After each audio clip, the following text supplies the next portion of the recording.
अब आपका टॉपिक है next, influence of ionic strength on rate of reaction, rate of ionic reaction. Ionic strength का क्या असर होता है आयनिक रिएक्शंस के ऊपर, ये हम स्टडी करेंगे। लेट अस कंसीडर, हमने एक रिएक्शन मानी है A+B gives X, this is an activated complex, क्या बनेगा, प्रोडक्ट बनेगा। ठीक है, के यहाँ पे क्या है, यहाँ पे इक्विलिब्रियम कांस्टेंट है, यहाँ पे सिंपल के है, ये भी क्या है, रेट कांस्टेंट। ठीक है, ये इक्विलिब्रियम कांस्टेंट, ये आपका क्या है, रेट कांस्टेंट। ये X स्टार क्या है, is intermediate formed by the reactant, not necessary to be an activated complex. ठीक है, एक्टिवेटेड कॉम्प्लेक्स नहीं भी हो सकता है और हो भी सकता है, मे और may not be an activated complex. अब देखो, रेट ऑफ रिएक्शन क्या होती है आपकी, डायरेक्टली प्रोपोर्शनल होती है किसके, कंसंट्रेशन के। पहले हमने क्या किया है, इतना हाफ पोर्शन को कंसीडर किया है। अगर आप हाफ पोर्शन को कंसीडर करोगे दिस मच, तो आपका क्या हो जाएगा, जो रेट है वो डायरेक्टली प्रोपोर्शनल हो जाएगा के एक्स की कंसंट्रेशन। ठीक है, ये आपकी क्या होगी, फर्स्ट इक्वेशन। नेक्स्ट है एज देयर अकर इक्विलिब्रियम, जैसे यहाँ पे क्या है, इक्विलिब्रियम हो रहा है between the reaction, activated complex जो है और इंटरमीडिएट, तो उसकी क्या हो जाएगी, A star upon A B. ठीक है, A यहाँ पे क्या, ए स्टार यहाँ पे क्या है, एक्टिव मास है एक्टिवेटेड कॉम्प्लेक्स का, जो आपका ये बना है, ये जो आपका बना है यहाँ पे X स्टार, इसका एक्टिवेटेड कॉम्प्लेक्स का मास हमने क्या ले लिया, A स्टार। अब A यहाँ पे स्मॉल a, दोनों स्मॉल b, ये क्या है, एक्टिव मास है रिएक्टेंट के, जो हमने दो रिएक्टेंट लिए हैं ना, ये इन दोनों का एक्टिव मास हमने क्या ले लिया, A और AB। तो हमने यहाँ से क्या निकाल लिया, इक्विलिब्रियम कांस्टेंट निकाल लिया। ठीक है, अब देखो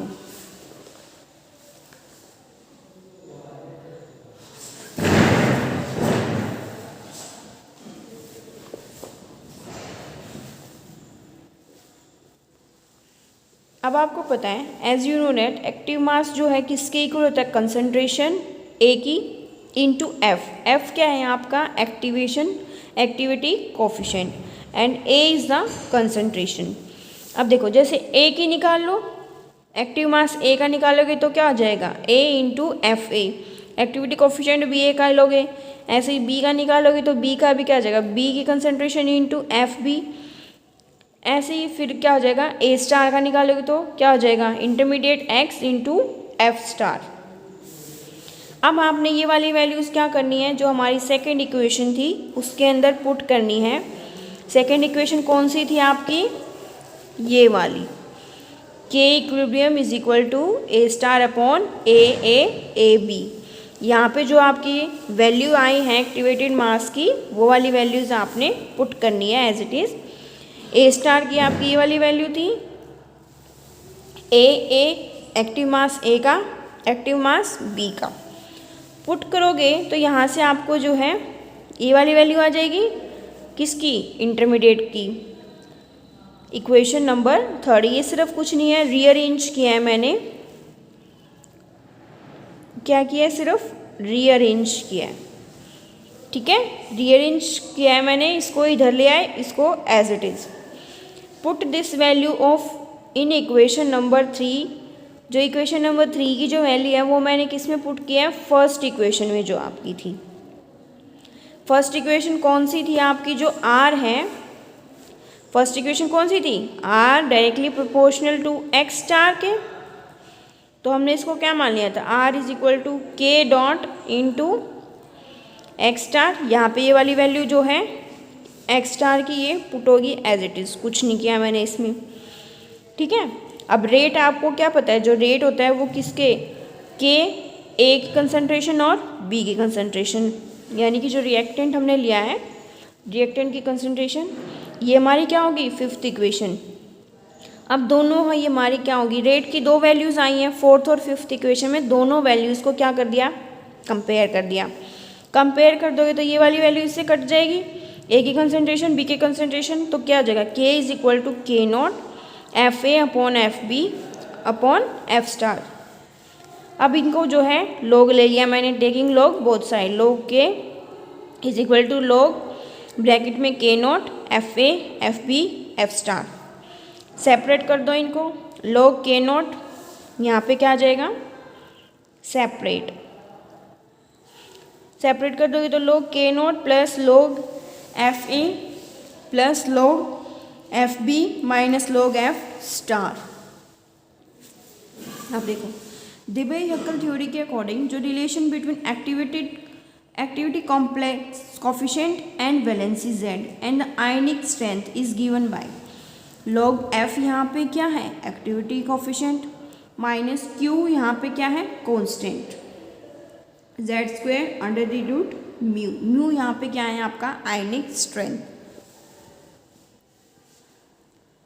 तो देखो लॉग एफ ए की वैल्यू निकालो, एफ बी की निकालो एज इट इज, ए का चार्ज बी का चार्ज, लॉग एफ स्टार की निकालो, ठीक है।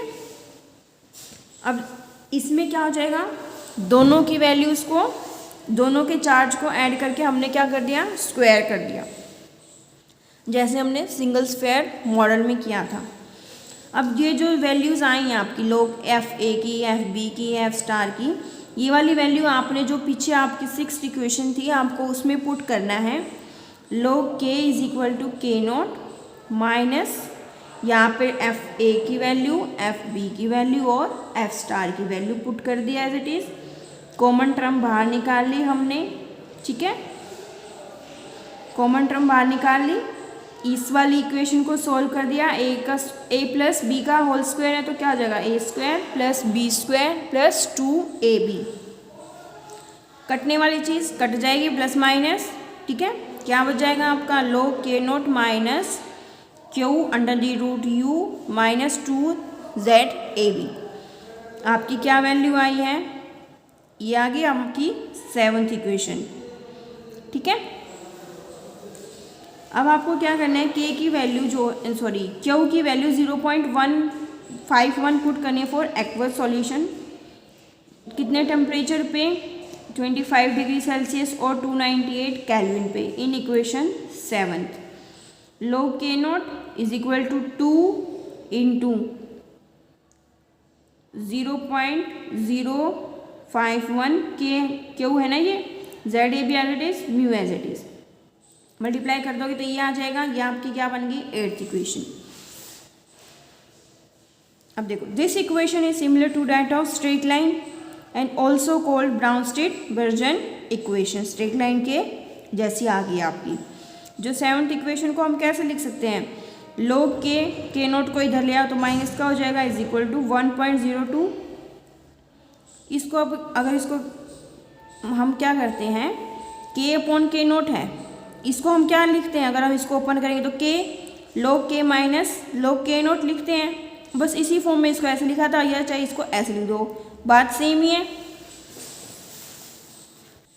अब इस एक्सप्रेशन से हमें क्या पता चला है कि जो रेट ऑफ रिएक्शन है वो इंक्रीज़ होता है अगर हम आयनिक स्ट्रेंथ को इंक्रीज़ करते हैं, and also with increase on charge, अगर जो रिएक्टिंग स्पीशीज़ है अगर उसका चार्ज इंक्रीज़ कर देंगे तो आपका जो रेट ऑफ रिएक्शन है वो इंक्रीज़ हो जाएगा। अगर हम ZAB को जो है 0 मान लें तो आपकी जो है इसका मतलब कहेंगे it indicates that one of the reactant is non electrolyte, एक रिएक्टेंट आपका क्या है, नॉन इलेक्ट्रोलाइट, ठीक है, and hence the rate of independent of, इस वजह से जो है म्यू आयनिक स्ट्रेंथ पे डिपेंड नहीं करता।